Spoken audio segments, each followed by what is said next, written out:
श्री सूर्याय नमः। आज रविवार को आप सुनिए रविवार व्रत की कथा।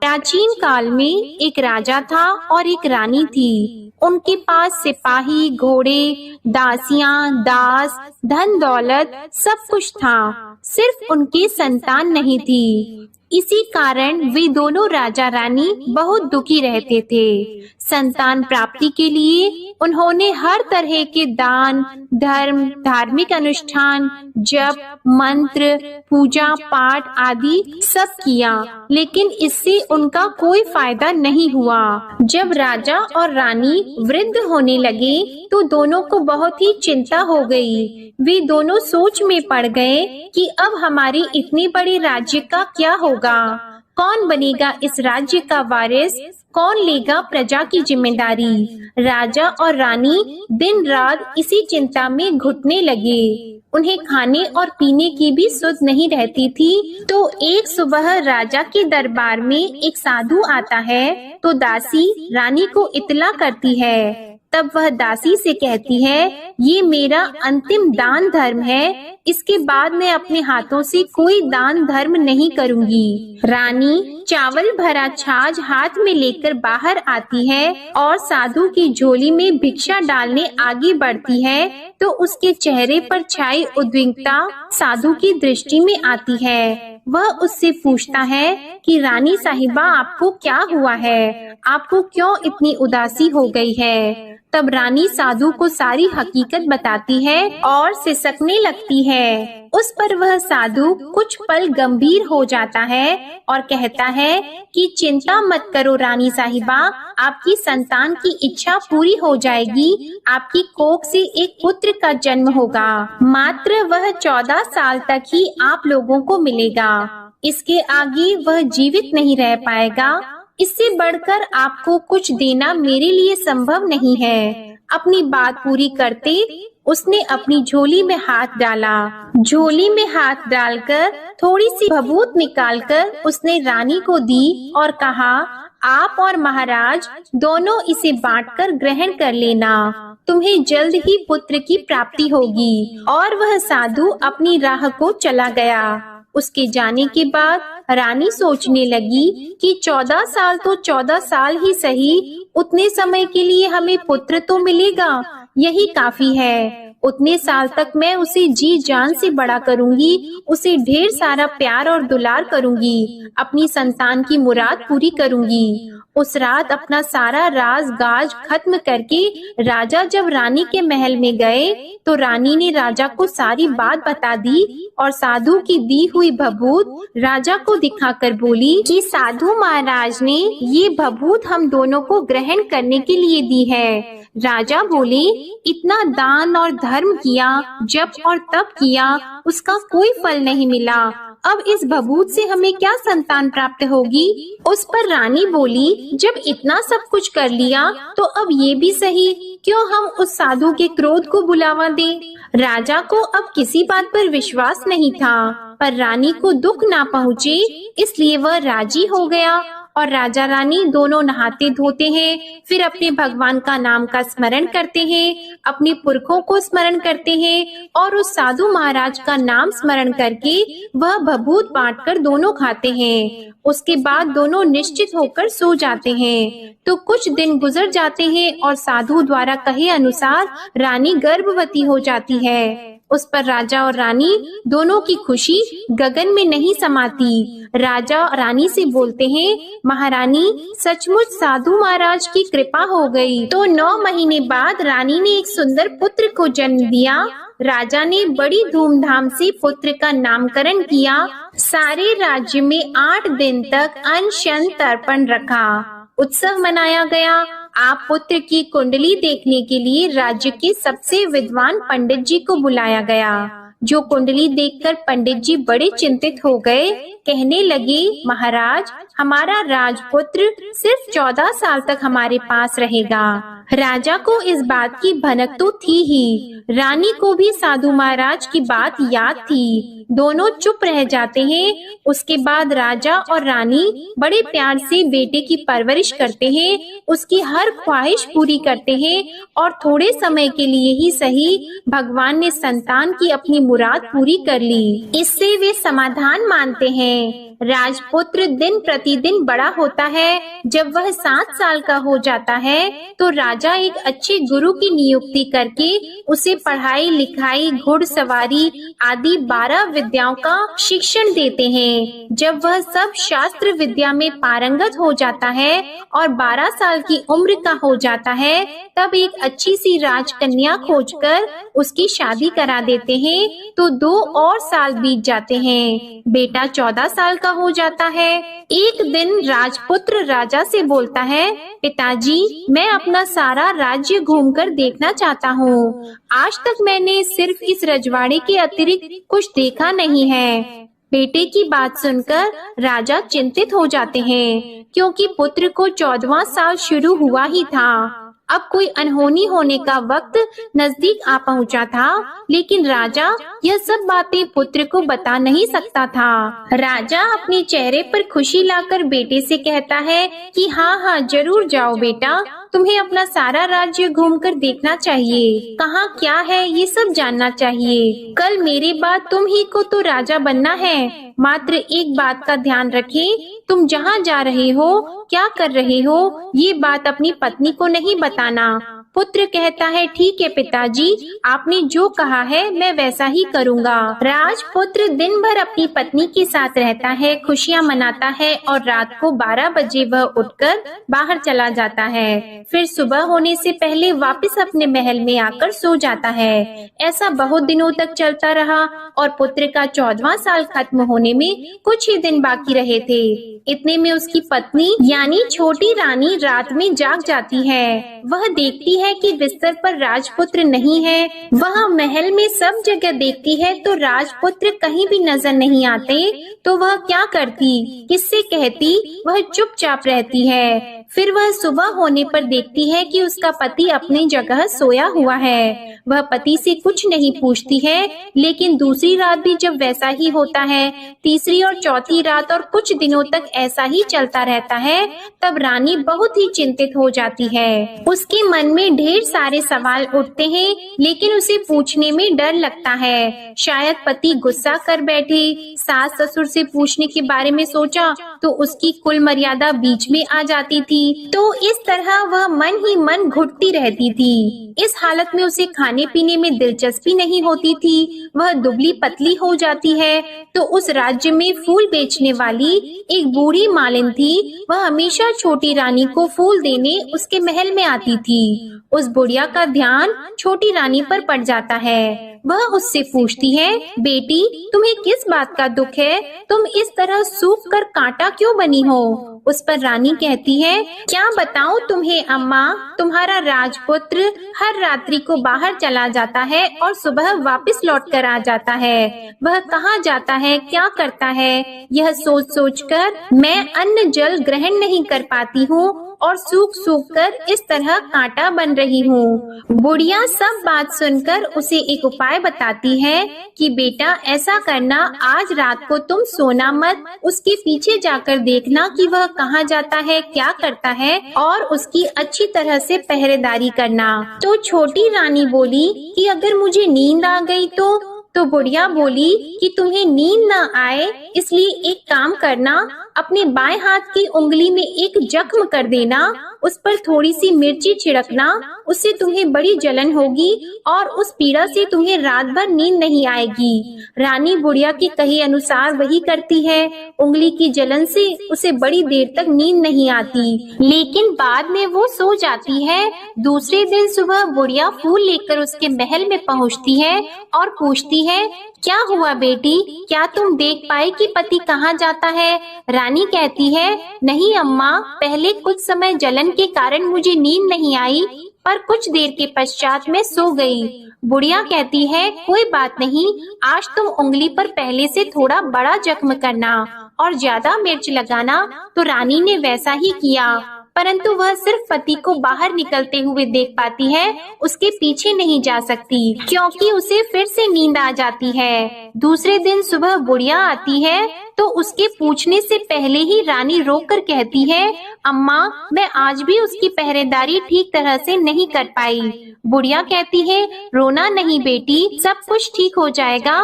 तुम आज रात जख्म और बड़ा करना और उस पर ज्यादा मिर्ची लगाना और एक काम करना कि जब वह जाने के लिए निकलता है तब उसका रास्ता रोकना।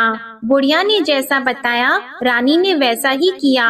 आज रात उसे नींद नहीं आती है। पति जब रात को महल से निकलने के लिए चलने लगता है तो वह बुढ़िया ने जैसा बताया वैसे ही करती है। दौड़कर जाकर पति का रास्ता रोकती है और कहती है, कहाँ जा रहे हो, किससे मिलने जा रहे हो, मुझे बताओ। राजपुत्र उसे समझाने की बहुत कोशिश करता है। देखो, अगर मैंने तुम्हें यह बता दिया तो मैं तुम्हें दोबारा नहीं मिल पाऊंगा। रानी कहती है, कोई बात नहीं, ना मिल पाओ, लेकिन आप रात के समय कहाँ जाते हो यह मुझे बता दो। राजपुत्र निरुपाय हो जाता है। पत्नी की जिद के आगे उसकी एक नहीं चल पाती। ठीक उसी समय उसका 14वां साल खत्म हो रहा होता है, 15वां साल लगने वाला होता है। जो होता है वह हो जाने दो, यह सोचता है और कुछ चावल मंत्रों से सिद्ध करके पत्नी को देकर कहता है कि इन चावल के दानों को हाथ की मुट्ठी में पकड़ना। पहले दाएं हाथ में पकड़े चावल मेरे ऊपर फेंकना, मैं कौन हूँ तुम्हें पता चल जाएगा। बाद में बाएं हाथ में पकड़े चावल मेरे ऊपर फेंकना, मैं जैसा था तुम्हें मिल जाऊंगा। लेकिन यदि तुम बाएं हाथ के चावल मेरे ऊपर फेंकना भूल गई तो मैं तुम्हें कभी नहीं मिल पाऊंगा। रानी ने कहा, नहीं भूलूंगी। रानी बड़े आत्मविश्वास के साथ यह कहकर दाएं हाथ में पकड़े चावल पति के ऊपर फेंक देती है तो राजपुत्र एकदम एक विशाल घोड़ा बन जाता है। एकदम उम्दा सफेद गर्दन पर लंबी अयाल देखते देखते वह तेजी से दौड़ने लगता है। रानी उस घोड़े को एकदम भौचक्की होकर देखने लगती है और पति ने बाएं हाथ के चावल फेंकने की जो बात कही थी वह भूल जाती है। उसकी आंखों के सामने घोड़ा महल से बाहर निकलकर चला जाता है। घोड़ा जो महल से बाहर जाता है तो वापस नहीं आता। अब रानी को बड़ा पश्चाताप हुआ। वह स्वयं को कोसने लगती है, लेकिन अब उसका कोई फायदा नहीं होने वाला था। राजपुत्र अब वापस नहीं आने वाला था। सुबह होते ही महाराजा को सब बात पता चली। उन्हें बहुत दुख होता है। वे बिस्तर पकड़ते हैं और राह देखते हैं कि एक दिन उनका बेटा वापस आ जाए। इस तरह 1 महीना गुजरता है, 3 महीने गुजरते हैं, आखिर 6 महीने पूरे हो जाते हैं। राजपुत्र का कोई अता पता नहीं चलता। प्रधान राजपुत्र को ढूंढने के लिए राज्य के गांव-गांव सिपाही भेजता है, लेकिन उन्हें कोई सफलता नहीं मिलती। इधर रानी अपनी हठ के कारण पति गायब हो गया है, ये सोचकर स्वयं को मन ही मन कोसती है और प्रण लेती है कि कुछ भी करके पति को ढूंढ कर लाएगी और उसे वापस घर लेकर आएगी। एक दिन सुबह उठकर सास ससुर के महल में जाती है और कहती है कि मैं अपने पति की खोज में जा रही हूँ। महाराजा को और क्या चाहिए था, कुछ भी करके उनका बेटा उन्हें वापस मिलने चाहिए था। वे बहू को जाने की अनुमति देकर कहने लगे, बेटी तुम्हें जो चाहे वह करो, जहाँ जाना है वहाँ जाओ, लेकिन हमारे बेटे को वापस लेकर आओ। अब रानी अपना शाही भेष बदलकर एक सेठानी बन जाती है। कुछ दासियों को, कुछ नौकरों को साथ ले लेती है, कुछ सामान साथ ले लेती है और राज्य की सीमा पर जाकर वहाँ एक भोजनालय खोल देती है। वहाँ आने वाले सब यात्रियों को खाना मुफ्त में देने लगती है। मात्र एक शर्त रखी कि खाने वाले को उसकी देखी हुई कोई अजीब चीज उसकी मालकिन को यानी राजकन्या को बतानी पड़ेगी। तो वहाँ आने वाला हर नागरिक अपनी तरफ से मैंने ये देखा, मैंने वह देखा कहकर वहाँ से मुफ्त खाना खाकर जाता था। परंतु रानी को जो बात चाहिए थी वह अब तक नहीं मिली थी। ऐसे ही कुछ दिन बीत गए तो रानी के महल में फूल लेकर जाने वाली बुढ़िया के एक बेटा और बहू थे।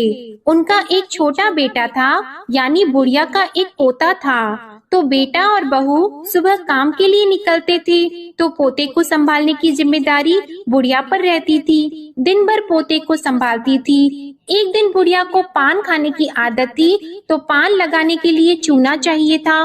वह उसे तैयार करने के लिए सीपी लेकर आई। इन सीपियों को भूनने के लिए गोबर के कंडे चाहिए थे। कंडे इकट्ठा करने के लिए वह बांस की टोकरी लेकर चरवाहे के मैदान में गई। वहाँ बहुत सारे कंडे थे। उन्हें जमा करते करते उसे घर आने में अंधेरा हो गया।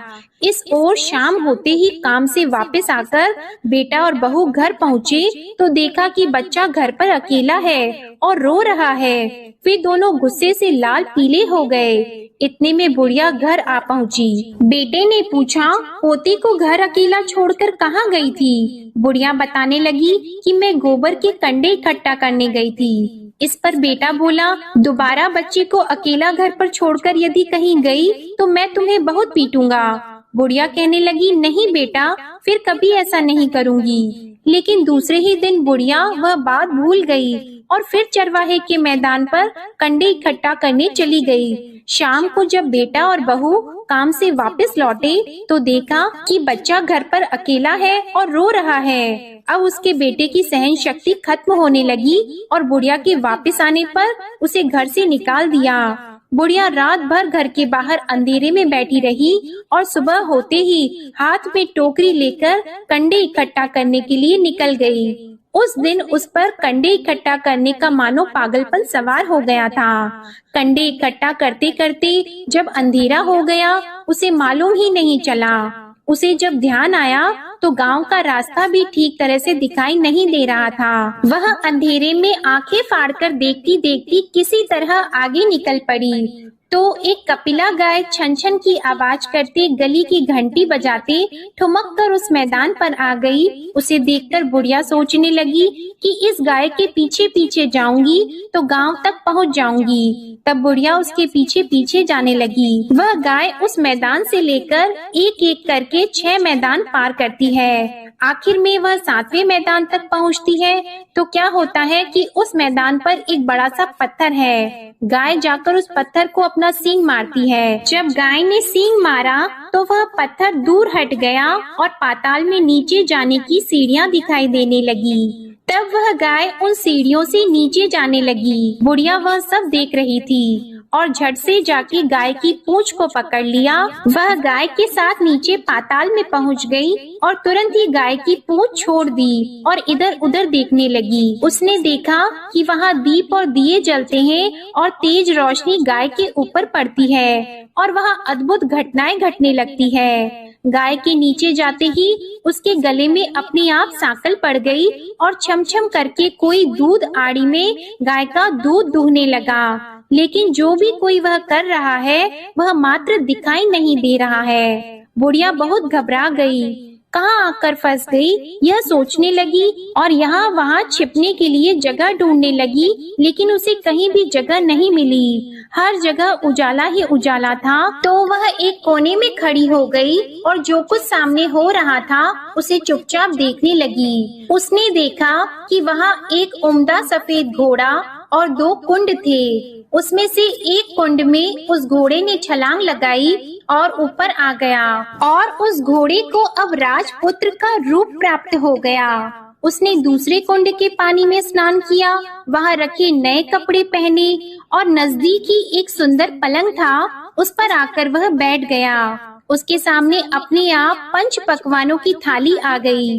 दूध की एक प्याली भी आ गई, 5 सुपारी आ गई। उसके सामने एक दिया जलता रहा और राजपुत्र ने खाना खाया, पानी पिया, 5 सुपारी खाई और बिस्तर पर लेट जाने से पहले सूर्य देव का स्मरण करके सामने जलते हुए दिए से पूछा, हे दीपंकर, मेरे माता पिता क्या कर रहे हैं? दिया बताने लगा, बेटे के शोक में डूबे हैं। राज कौन संभाल रहा है? तो उसने बोला कि राज्य प्रधान संभालते हैं। उसने पूछा कि मेरी पत्नी क्या करती है? तो दिए ने बोला कि उसने चौराहे पर भोजनालय शुरू किया है और आते जाते लोगों से वह नई खबर के बारे में पूछती रहती है। दिए के यों कहते ही राजपुत्र कहने लगा कि ठीक है। उसके बाद वह सो गया।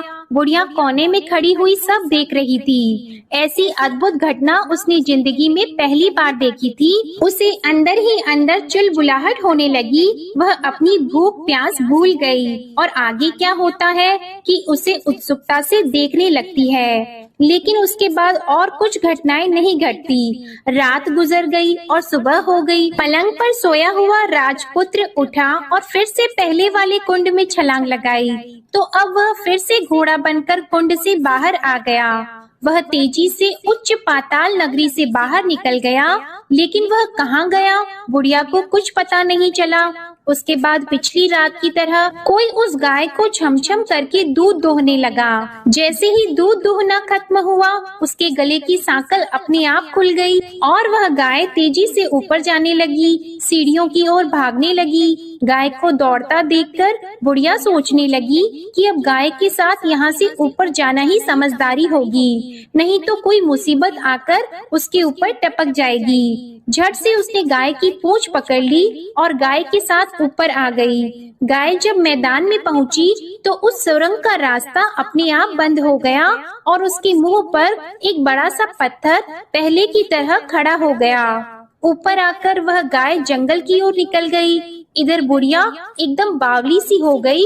उसने पाताल नगरी में जो कुछ देखा था वह जल्द से जल्द किसी को बताने के लिए उतावली हो गई। उसे एकदम याद आया कि नगर की सीमा पार कोई औरत भोजनालय चलाती है और नई बात बताने वालों को अच्छा खाना पीना मुफ्त में देती है। वह सोचने लगी कि क्यों न मैं ये बात उस औरत को जाकर बताऊं। यदि उसे ये बात पसंद आ गई तो बाकी जीवन खाने पीने की झंझट से मुक्ति मिल जाएगी। बुढ़िया ने मन में तय किया और तुरंत उस भोजनालय के द्वार पर टंगे नगाड़े के सामने खड़ी हो गई और जोर जोर से नगाड़ा बजाना शुरू कर दिया। नगाड़े का इस तरह शोर सुनकर मालकिन यानी छोटी रानी मन में प्रसन्न हो जाती है कि शायद कोई बड़ी बात लेकर यहाँ आया है। रानी सिपाहियों को आदेश देती है, जाइए और जो कोई आया है उसकी अच्छी तरह खातिरदारी कीजिए। आदेश पाते ही सिपाही नीचे दौड़ गए तो एक बुढ़िया नगाड़ा बजा रही थी। उन्होंने पूछा, क्यों नहीं बुढ़िया, क्या हुआ, क्यों नगाड़ा बजा रही हो? बुढ़िया बोली, कुछ नहीं बेटा, यहाँ खाना मिलता है ना, इसलिए आई हूँ। खाना चाहिए मिलेगा, लेकिन तुझे कोई नई बात बतानी पड़ेगी। हाँ बताऊंगी, एक बात मालूम है मुझे। इस पर सिपाही उसे अंदर लेकर गए। उनको मालकिन का आदेश था कि जो कोई बूढ़ा बुजुर्ग वहाँ आए उनके साथ अच्छी तरह पेश आना, उनका अच्छे से आदर सत्कार करना। तो सिपाही ने उस बुढ़िया का भरपूर आदर सत्कार किया। यह उसे बड़ी सिद्ध थाली भरकर व्यंजन परोसते हैं। बुढ़िया कुछ दिनों से भूखी थी, वह खाने पर टूट पड़ी। खाना खाने के बाद सिपाही ने उसे नई साड़ी पहनने को दी। उसके बाद उसे लेकर रानी के पास आए। बुढ़िया और रानी ने तुरंत एक दूसरे को पहचान लिया। तब रानी ने बुढ़िया से कहा कि अम्मा अब बताओ तुमने क्या नई बात देखी है? नई बात? मैंने कोई नई बात नहीं देखी है। बुढ़िया बोली, वह तो मेरे पास तुम्हें देने के लिए खाने के पैसे नहीं थे, इसलिए मैंने झूठ कहा और नगाड़ा बजाया। रानी ने कहा, अम्मा घबराना नहीं, मैं किसी को तुम्हारा नाम नहीं बताऊंगी। फिर भी बुढ़िया ने कहा कि मेरे पास कोई नई बात नहीं है। इस पर रानी ने उससे कहा, देखो अम्मा, यदि तुमने मुझे वह नई बात बताई तो जिंदगी भर मैं तुम्हारी देखभाल करूंगी और तुम्हें रानी माता की तरह रखूंगी। अब बुढ़िया बताने को तैयार हो गई। उसने जो कुछ उस चारागाह वाले मैदान पर देखा था वह सब कुछ कुंवर रानी को बता दिया। बुढ़िया की वे बातें सुनकर कुंवरनी को यकीन हो गया कि वह राजपुत्र उसी का पति है। वह तुरंत बुढ़िया से कहने लगी कि अब माँ मुझे उस जगह पर ले चलो।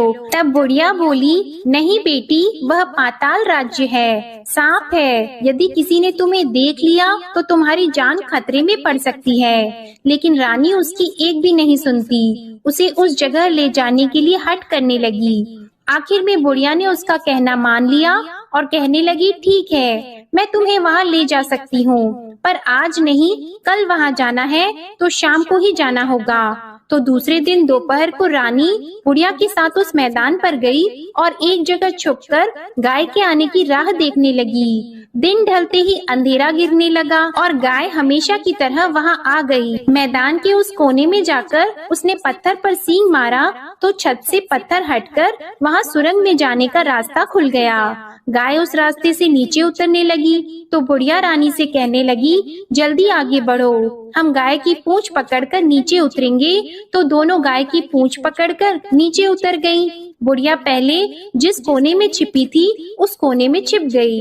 अब नीचे सब कुछ पहले जैसा घटित हो रहा था। गाय के गले में अपने आप सांकल पड़ गई। कोई अदृश्य रूप से उसका दूध दोहने लगा। एक सफेद उम्दे घोड़े ने आकर एक कुंड में छलांग लगाई तो राजपुत्र के रूप में ऊपर आया। वह राजपुत्र दूसरे कुंड में नहाने लगा। बाद में उसके सामने खाने की थाली आ गई, दूध की प्याली आ गई, पान का बीड़ा आ गया। राजपुत्र सब ग्रहण करके सोने के लिए पलंग पर गया तो सोने से पहले सूर्य देव का स्मरण करके वह दिए से पूछने लगा, दीपांकर मेरे माता पिता क्या कर रहे हैं? तो दिया कुछ जवाब नहीं देता बल्कि वह बुझने लगता है। तब राजपुत्र को कुछ घटित हुआ है इसका संदेह हो गया।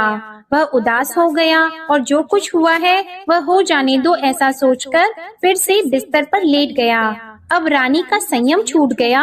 वह दौड़कर पति के पास गई और उसके पैर पकड़ने के लिए आगे बढ़ने लगी। राजपुत्र तुरंत ही पत्नी को पहचान गया। वह छत से पीछे हट गया और चिल्लाने लगा, नहीं नहीं, मुझे मत छूना, सर्वनाश हो जाएगा। रानी दोनों हाथ जोड़कर पति से अपनी भूल स्वीकार करने लगी। स्वामी, मुझसे भूल हो गई। मुझे आपसे नहीं पूछना चाहिए था कि आप रात को कहाँ जाते हो। मैं अपनी भूल स्वीकार करती हूँ। मुझे मेरी भूल की सजा मिल गई है। अब आप घर चलो। आपके वियोग में आपके माता पिता ने बिस्तर पकड़ लिया है। आपकी प्रजा भी बहुत दुखी है। उस पर राजपुत्र कहने लगा, वही तो एक बार तुम गलती कर बैठी हो, अब दोबारा मत करना, नहीं तो अब मैं तुम्हें जो दिख रहा हूँ वह अभी नहीं दिखूंगा। रानी अब विलाप करने लगी, जोर जोर से जमीन पर सिर पटकने लगी।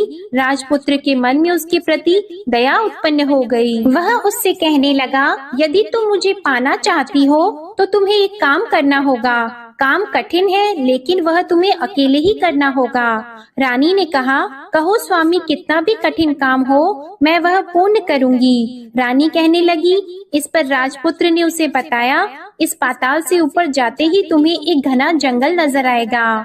ऐसे 6 जंगल पार करने के पश्चात तुम्हें एक 7वां जंगल मिलेगा। वह जंगल सबसे घना है। उस जंगल के बीचों बीच एक पीपल का पेड़ है। उसके आसपास की जगह पत्ते, फंदे, जटाएं आदि से ढक चुकी है।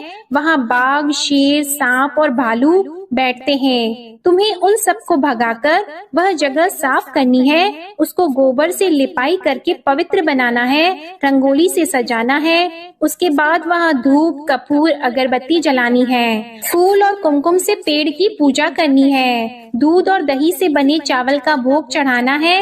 ये सब तुम्हें दोपहर को 12 बजे से पहले करना है। 12 बजने के समय तुम्हें उस जगह पर बैठकर सूर्य भगवान का ध्यान करना है। ठीक 12 बजे सूर्य भगवान का रथ वहाँ उतरेगा। वे सब देखकर खुश हो जाएंगे और कहेंगे कि जिस किसी ने भी ये सब किया है उसे मैं मनचाहा फल दूंगा। तो तुम सामने जाकर उसके रथ का दाहिना घोड़ा मांगना, मैं तुम्हें मिल जाऊंगा। इतनी बात कहकर राजपुत्र अपने पलंग पर सो गया और छोटी रानी भोर होने की राह देखने लगी। भोर होते ही वह बुढ़िया के साथ गाय की पूंछ पकड़कर ऊपर आ गई। ऊपर आने के बाद वह बुढ़िया से कहने लगी, अम्मा, अब मैं अकेले ही आगे जाऊंगी, तुम भोजनालय वापस चली जाओ।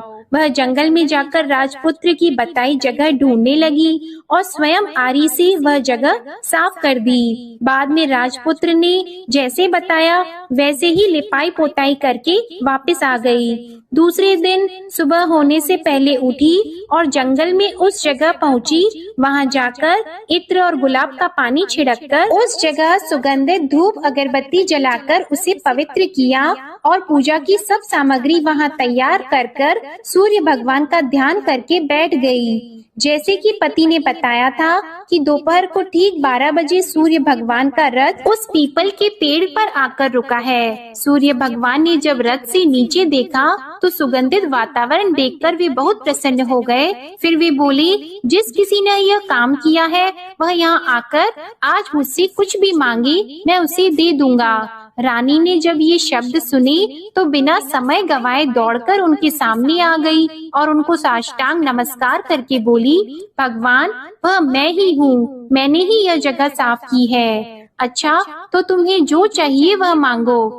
भगवान, मुझे आपके रथ का दाहिना घोड़ा चाहिए। सूर्य भगवान बोले, नहीं नहीं, मैं तुम्हें और कुछ भी दे सकता हूँ, लेकिन यह घोड़ा नहीं दे सकता। मेरे रथ के 12 घोड़े हैं, तुम चाहो तो कोई और घोड़ा मांग लो, लेकिन यह दाहिना घोड़ा नहीं, वह मैं तुम्हें नहीं दे सकता। छोटी रानी ने एक नहीं सुनी, वह सूर्य देव से एक ही बात कह रही थी, वही दाहिना घोड़ा दे दीजिए, नहीं तो मैं आपके पैरों में गिरकर अपनी जान दे दूंगी। अब सूर्य देव धर्म संकट में पड़ गए। उन्होंने वचन दे दिया था, अब अपने वचन से पलट भी तो नहीं सकते थे। ठीक है, दे दिया तुम्हें घोड़ा, सूर्य देव ने कहा।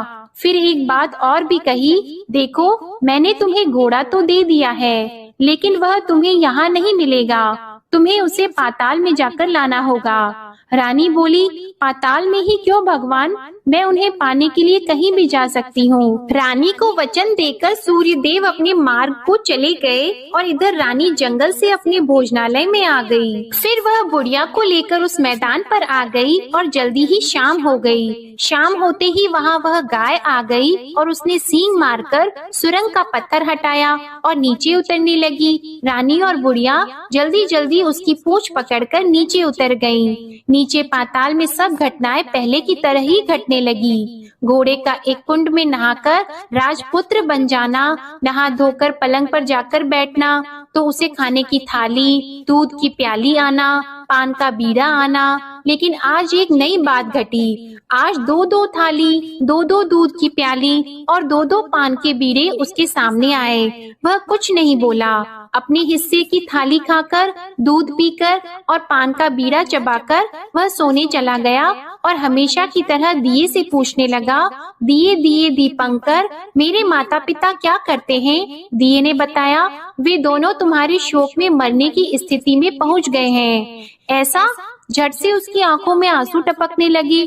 फिर वह पूछने लगा, दिए दिए दीपंकर, मेरा राज्य कौन चला रहा है? तुम्हारा राज्य प्रधान चला रहा है और वह सब कुछ हड़प चुका है। वह प्रजा पर बहुत अत्याचार कर रहा है। यह सुनकर राजपुत्र को बहुत गुस्सा आया।